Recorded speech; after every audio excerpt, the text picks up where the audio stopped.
అన్న నమస్తే అన్న, మీ పేరు అన్న? నా పేరు రామ్మోహన్ అండి. అన్నమయ్య జిల్లా రాజంపేట నియోజకవర్గం ఎరువల్లి మండలం సాన్పేట గ్రామ పంచాయతీ అండి. అన్న రాష్ట్రంలో ఇప్పుడు జరుగుతున్న 6 నెలల నుంచి జరుగుతున్న ప్రభుత్వం పరిస్థితి ఎలా ఉందన్న, మీకు ఎలా అనిపిస్తుంది? సో గత ప్రభుత్వము రాష్ట్ర ఖజానాన్ని వెంటిలేటర్ పైన పెట్టేసి వెళ్ళిపోయారు. సో దాన్ని సరిదిద్దుకుంటూ ఆ, కూటమి ప్రభుత్వము నిదానంగా 1 by 1 సంక్షేమ పథకాలు అమలు చేసుకుంటూ వెళ్తూ ఉన్నారండి. మరి జగన్మోహన్ రెడ్డి గారు ఏంటి, రాష్ట్రంలో రెడ్ బుక్ పాలన జరుగుతుంది, ప్రజారాజ్యాన్ని తూట్లు పొడుస్తున్నారని చెప్పి మాట్లాడుతున్నారు. సో గతంలో మీరు పరిశీలించినట్టయితే ఆ, అమరావతి గురించి ఏదో ఒక పోస్ట్ పెట్టారని వెంకాయమ్మను అర్ధరాత్రి లేడీ అని కూడా చూడకుండా పెద్దావిడని ఒక 70 సంవత్సరాలు ఉన్న పెద్దావిడని దౌర్జన్యంగా పోయి కేసు పెట్టడము, ఆమెని హోటల్ దౌర్జన్యంగా మూసేయడము అవన్నీ చూసారు. ఆమె రాష్ట్రమే వదిలిపోయి నాకు ఈ రాష్ట్రమే వద్దు, ఇలాంటి రౌడీ పాలనలో నేను ఉండలేనని చెప్పి వెళ్ళిపోయింది. అది ప్రజాస్వామ్యం అంటారా? కూటమి ప్రభుత్వంలో ఇన్ని రోజులు కూడా అటువంటి చర్యలు అయితే తీసుకోలేదండి. 1 by 1 రాజ్యాంగ వ్యతిరేకంగా ఎవరైతే అధికారులు వ్యవహరించారో వాళ్ళకి మాత్రమే రెడ్ బుక్ అని చెప్పారు. ఆ రెడ్ బుక్లో ఉన్న అధికారులు ఎవరైతే రాజ్యాంగాన్ని సరిగా నిర్వహించలేదో వాళ్ళపైన మాత్రమే యాక్షన్ తీసుకుంటున్నారండి. కష్ట సాధ్యం లేకుండా పీస్ఫుల్గా పోతూ ఉంది. జగన్మోహన్ రెడ్డి గారు ఒక ప్రాజెక్ట్ తీసుకొచ్చాం, పవర్ ప్రాజెక్టు. ఆ ప్రాజెక్టులో కావాలని నా పేరు మీద, నా పైన నింద వేస్తున్నారు.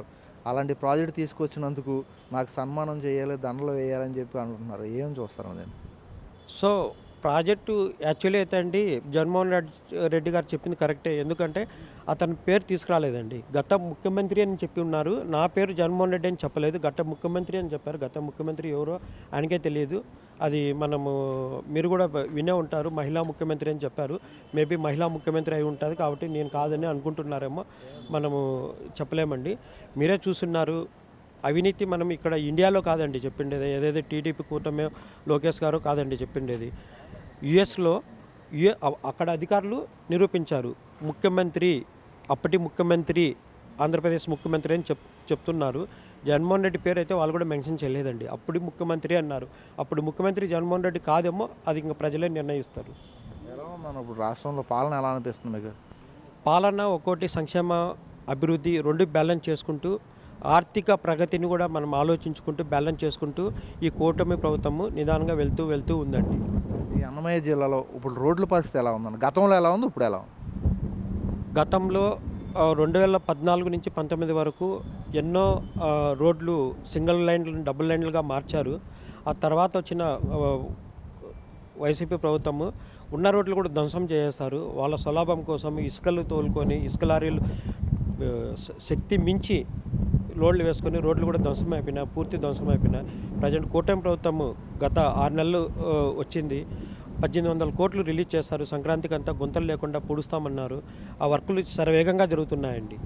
మీరు చూసే ఉన్నారు, గత 2014 నుంచి 19లో కూడా పల్లెల్లో కూడా సిమెంట్ రోడ్లు వేసి లోకేష్ గారు ఒక రికార్డు సృష్టించారండి. ఇప్పుడు లోకేష్ గారు అమెరికాలో వెళ్ళినా, ఏ దేశం వెళ్ళినా ఒక కంపెనీతో మాట్లాడి ఏపీకి కంపెనీలు తీసుకొస్తున్నారు. మరి జగన్మోహన్ రెడ్డి గారు ఏ సంస్థ వచ్చినా, ఈ కంపెనీలు వచ్చిన రాష్ట్రంలోకి కమిషన్ బేరం మీద తీసుకొస్తున్నారు. చంద్రబాబుకి ఇంత, పవన్ కళ్యాణ్కి ఇంత, లోకేష్కి ఇంత అని చెప్పి మాట్లాడుతున్నారు. దీన్ని ఎలా? 2014 నుంచి 19 వరకు అనేక పరిశ్రమలు తీసుకొచ్చారు రాష్ట్రానికి. 2019 నుంచి 24 వరకు వాళ్ళే ఉన్నారు. ఎన్ని కంపెనీలలో వాళ్ళు కమిషన్ తీసుకున్నారో ఒకటి కూడా వాళ్ళు నిరూపించలేకపోయారు. తప్పుడు కేసులు పెట్టడం అయితే జరిగింది కానీ ఒకటి కూడా నిరూపించలేకపోయారు.